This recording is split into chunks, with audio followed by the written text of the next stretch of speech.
Hello and welcome to another Logitech G Roundtable. Today we are joined with three amazing content creators and we're going to be discussing representation in games and how we can make the games industry a little bit more diverse and inclusive. I am rocking with three of the best to ever do it. I am here with Jay Justice, a cosplayer, developer, streamer, and consultant. Jay, how are you doing? Super excited to be here. Huge fan of everyone involved with this project because y'all are amazing and just really hyped to get into these topics with you guys. Also here with MiladyConfetti, cosplayer, streamer, and also a consultant as well. How are you doing, Milady? I am doing well. Thanks for having me. Awesome. And rounding out the trio, we have Omega Jones, actor, tabletop professional, and streamer. How are you doing, Omega Jones? You know, I'm doing good. I can't complain. All looking gorgeous, looking beautiful. We're about to get into some fun conversation. Like, super excited to be rocking with you all. First of all, the thing that I have to figure out, because I've been following all of your work for a long time. You've all been knocking it out of the park, doing such great work.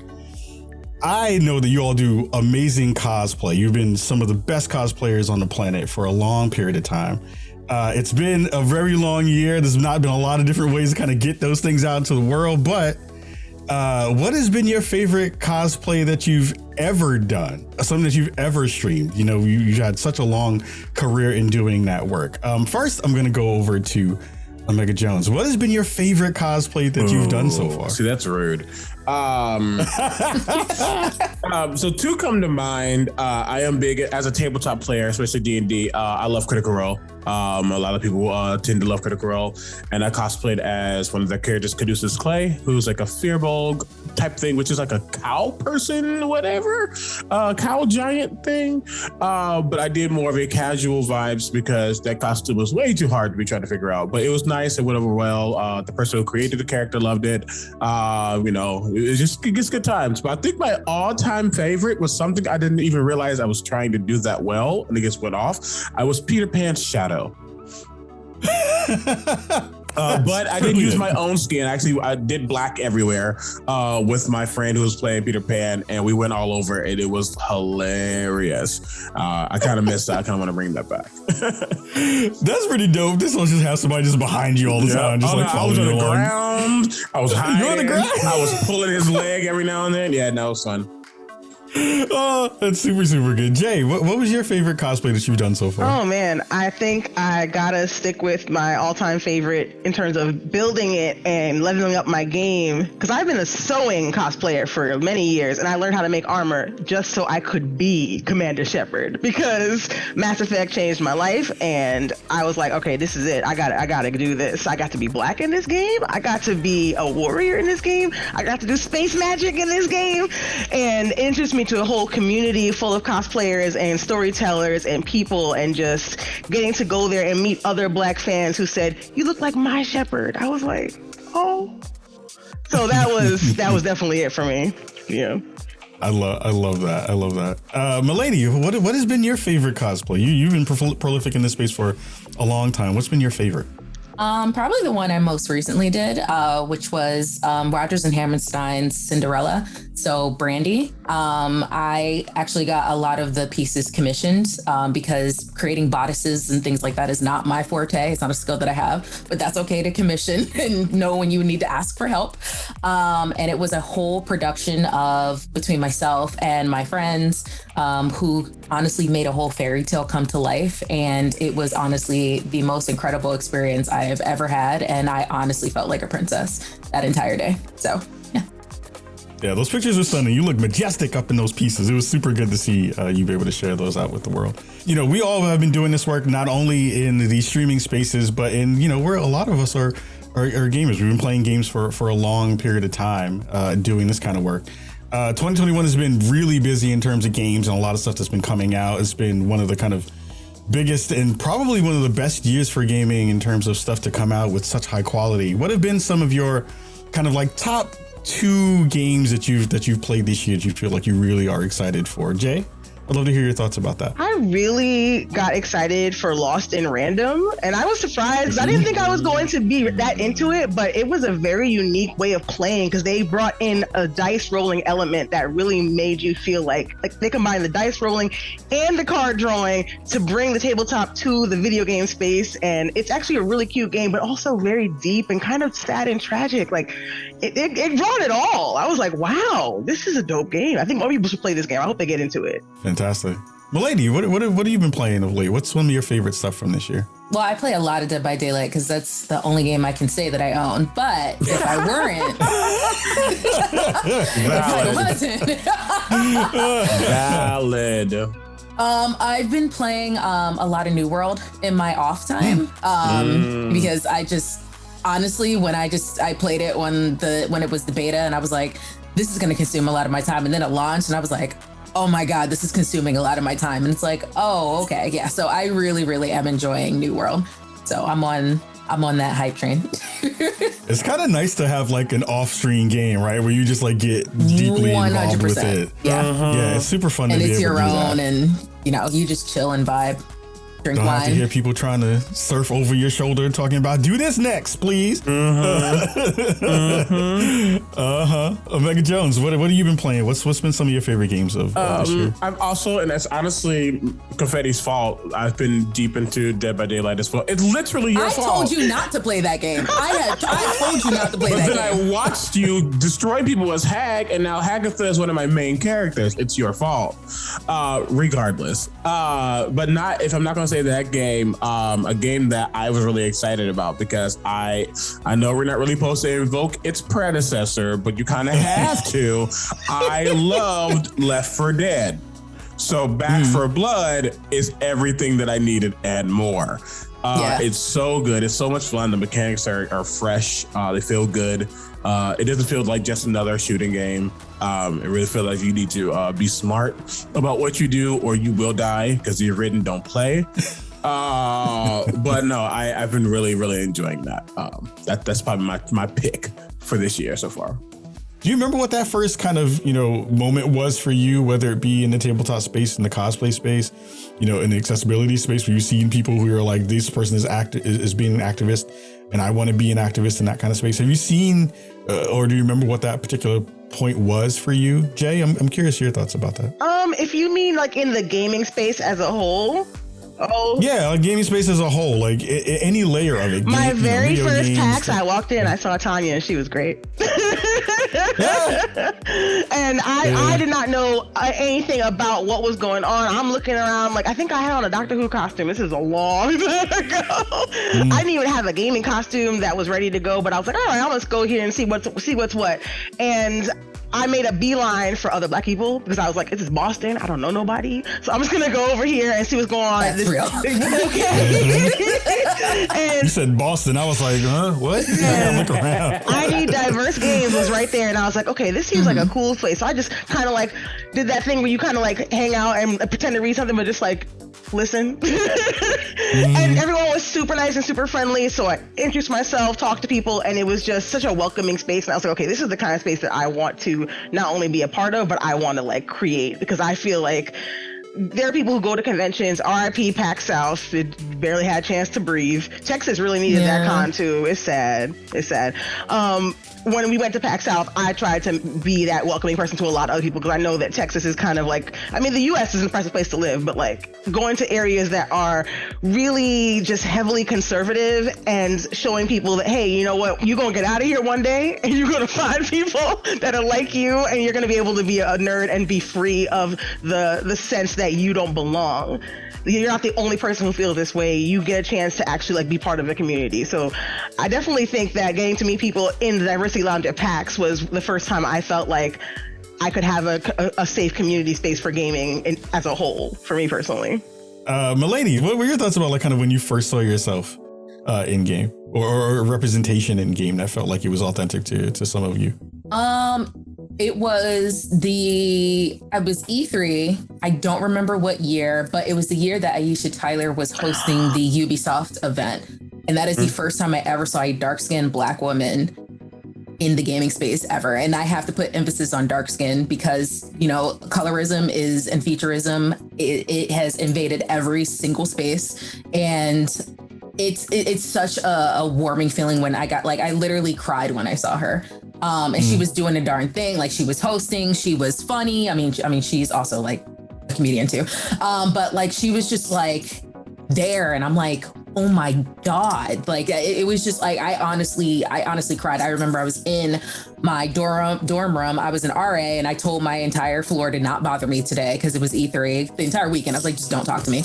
Have fun. And I saw her and I was in tears because I had never seen that before. So that was a very touching moment for me. And I was like, you know, I can do this too. Or, you know, I want to be there one day. So that was, I'm getting like emotional thinking about it because it really meant a lot to me. Yeah. CB, your thoughts on that? So I'm taking it a lot farther back than I should. And while this game is more gangster based, it still inspired me like no other. And that is one of my all-time favorite games, Grand Theft Auto San Andreas. You just being able to walk around, it was just black excellence, black hot messery, but still black excellence. Let's just be real. Let's keep it a buck. It was a mess in the best of ways because you never saw something like that out there. Like, you never just saw like a strong black individual who is doing black stuff, having a good old time. Was it still a little negative overall? Sure, but it was still just like a time for you to like. One of my favorite things is just get in the car and like jam to the music.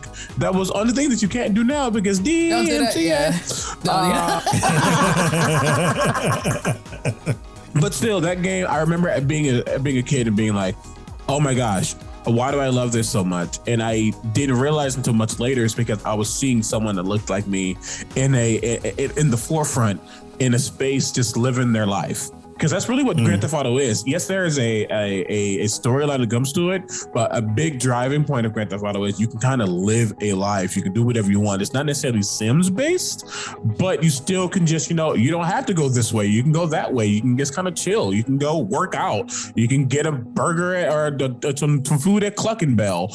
You know, you can do those things and just have a good time. And I really just vibed with that. I would come home from school freshman year and just be like, I'm playing this game. Don't talk to me. I got to do my R2L1, you know, I got to do my cheat codes and everything. Like I gotta sit in this moment because this is my game. And it really inspired me to seek out more games that was showcasing people like me. I think, and I'm so happy you said that game, because I think there's a part of that, if you look back at it, you're like, there were some problematic bits in here for sure, but it was really, when it did hit the authentic parts, those part definitely did feel like, oh, I feel seen in a way that I usually don't in a lot of, especially big AAA games like that, where they don't do that kind of work at all. Exactly. I also love the undercurrent of the conversation around culture around that answer, because I think that, you know, when we think about, you know, what needs to kind of change in the industry to be more inclusive and be more diverse and actually like do the work in that way, it feels like a lot of people decouple that from culture in a really big way. But I'm curious to hear your thoughts about like how much of actual like pulling in your own culture feels like it actually is the important icing on top of that cake to make sure that we're actually in spaces that feel more like us and feel like we can be our fullest selves in those ways. Jay, I'd love to hear your thoughts about, like, you know, culture is a very vast, wide conversation, but do you feel like, you know, adding that layer into the space and into the sauce is what's like missing from a lot of these conversations? I think it's important to acknowledge that white supremacy is added to everything we consume by default. So in order to really make something feel authentic and to make it feel like it's our own voices speaking through the work, we have to dismantle the supremacy and then add a healthy layer of blackness. So yeah, I think it is really important to incorporate our culture in the work that we consume if you choose to. But at the bare minimum, I strive to have all of the work that I'm contributing to have the people who I'm collaborating with unpack their own prejudices as they're creating the work, because otherwise, you know, if the cook is salty, it's going to be in the soup. That is it. You have to make sure that you're being conscious of the narratives that you create and what you're putting into the work that you do. And that's to me is the most important thing. So yeah, absolutely, you should not be afraid to say, oh, I'm making this system of game. I'm creating a whole new like role playing system, and I want to have it be based on this is my personal one, ancestor worship, and I want to have different factions, and I want everyone to be able to channel their abilities through their own belief systems. But you also have to think, okay, but is this going to be too Judeo-Christian? Am I accidentally making this too slanted one way? Hire people, like get people working together to make sure that your game is not one way or another way.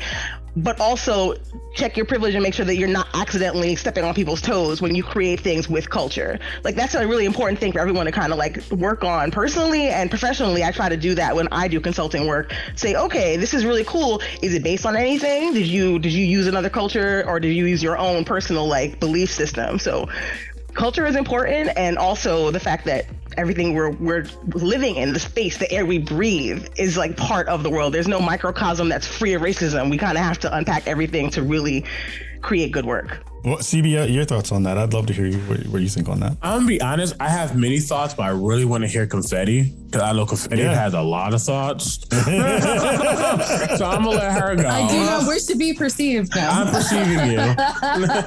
I have advantage on my perception rolls. I know I'm probably going to like intersect a lot with Jay here, but every industry that exists, and I'm going to say every single industry, centers whiteness. And the thing is, when you challenge that, people take that as a personal attack. And it's just like, why can't this be the thing? Or why can't this things be this way? Or it's not harming anything. Because I know like right now, for like the community that I am in, Dead by Daylight, there is a very hard conversation being had right now surrounding, a character that is essentially in blackface. But the thing is, because so much of that game, because so much of that community, because the entire company is majority white, and a lot of that stuff does not affect them. Or, there is, the whole international thing, United States versus Canada, which it's blackface. It's the same thing. A lot of the times, like people take that personally and then lash out, and then, have to deal with the harassment of just saying, hey, this thing, it's really hurtful. What can we do about this? And that's the only question that's being asked. So, at its root, so I'm using this as an example just so I can, have my thoughts come out as one. At its core, I mentioned, the staff, for example, you're at a company that is predominantly white and is not probably going to understand the context of the thing that is harming a marginalized group because it does not affect them. So the thing is, not only does that not get prioritized, they don't see it as a problem at all. And the thing is, there are people who care, obviously. But the thing is, because whiteness and white feelings are so centered, because white bigoted money is centered and profitable, it also it takes things to, a priority level, and it puts it at the bottom. There is this narrative in the gaming community that's like, you're pushing diversity, you're forcing diversity. The world is literally diverse. The world is not white. The world is not just made of men. The world is just not made of cis people. The world is just not made of able-bodied people. The world is diverse. So the fact is, like, gaming is so centered on this only kind of narrow experience is absurd, and it doesn't make any sense. It doesn't. So I'm the type of person, I will sit there and you're gonna have to be uncomfortable, because the thing is, marginalized people have had to be uncomfortable all of this time and just deal with it.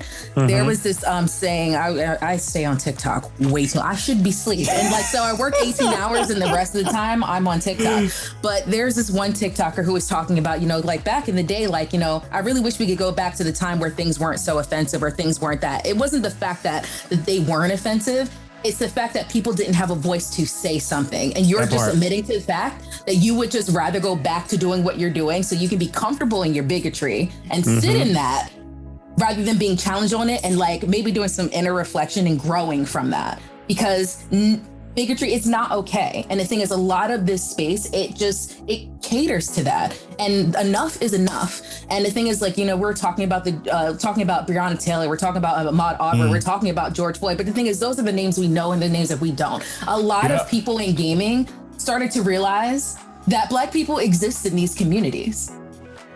Like that was the wake up call to be like, oh crap, yeah, we might have a problem. Okay, so now we're almost over a year now.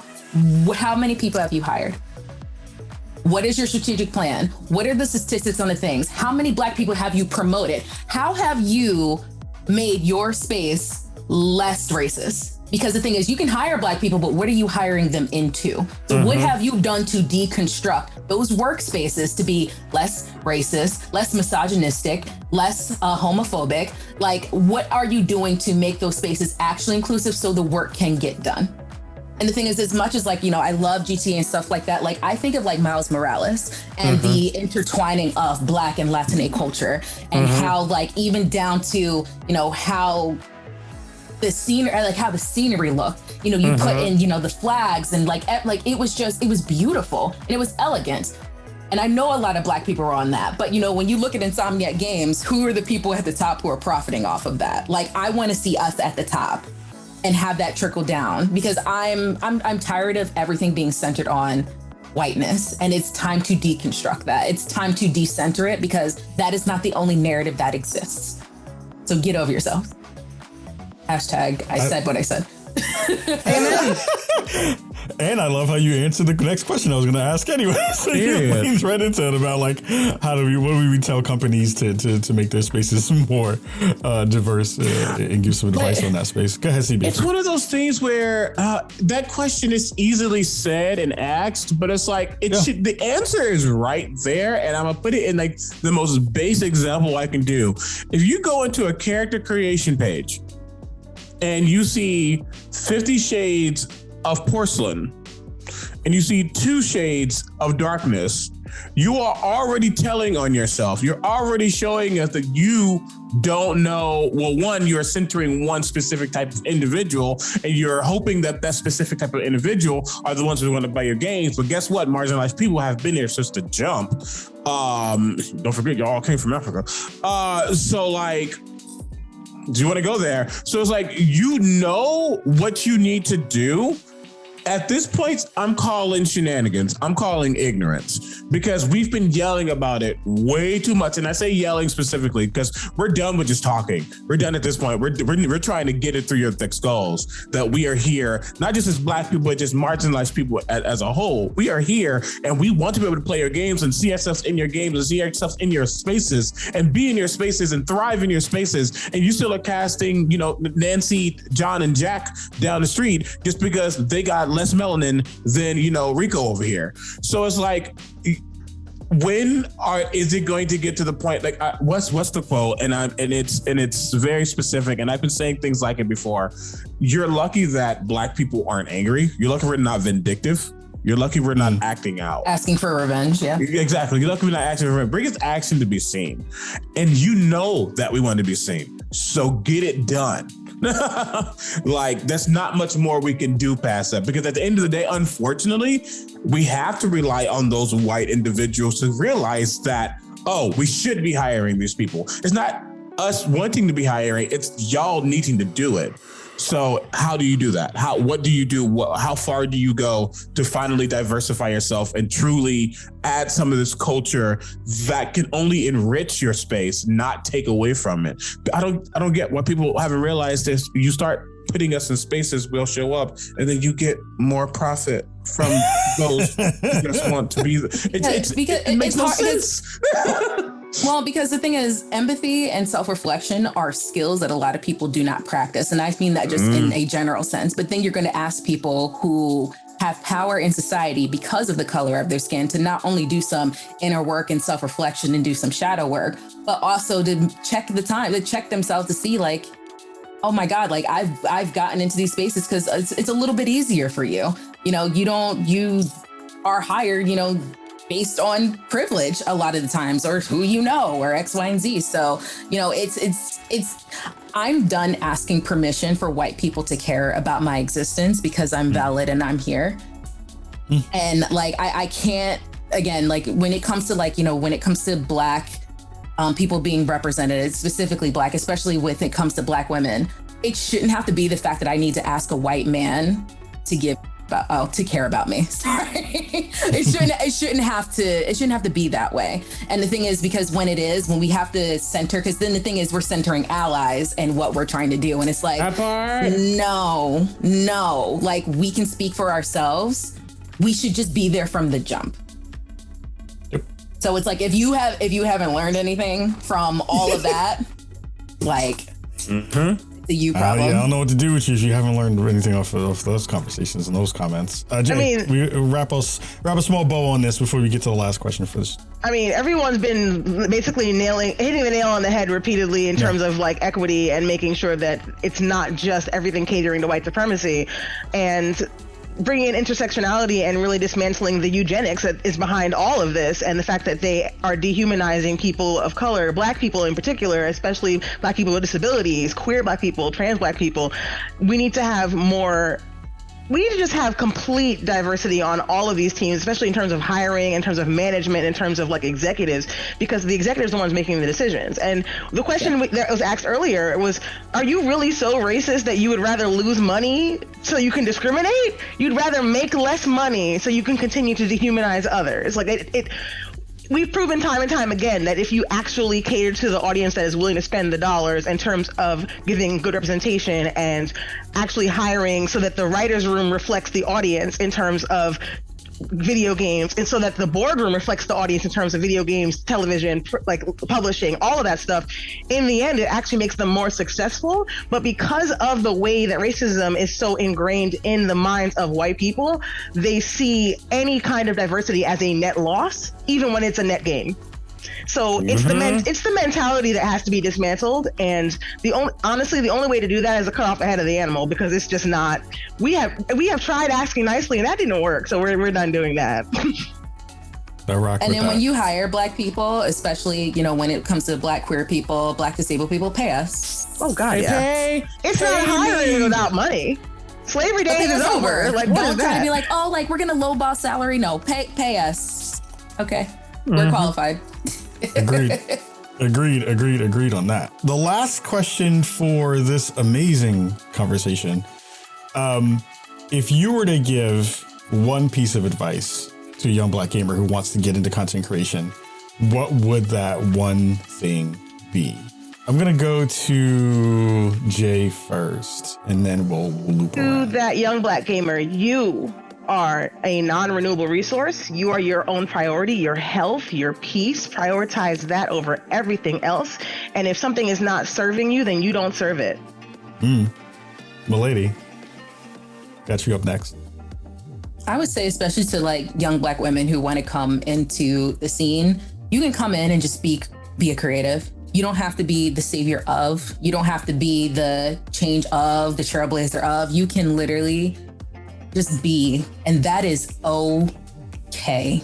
And the thing is, we love you for that. We need that, because that's what we hope that this space can be. Just like for everyone else, you can come in and just be. Love it. Bard, you got the last word.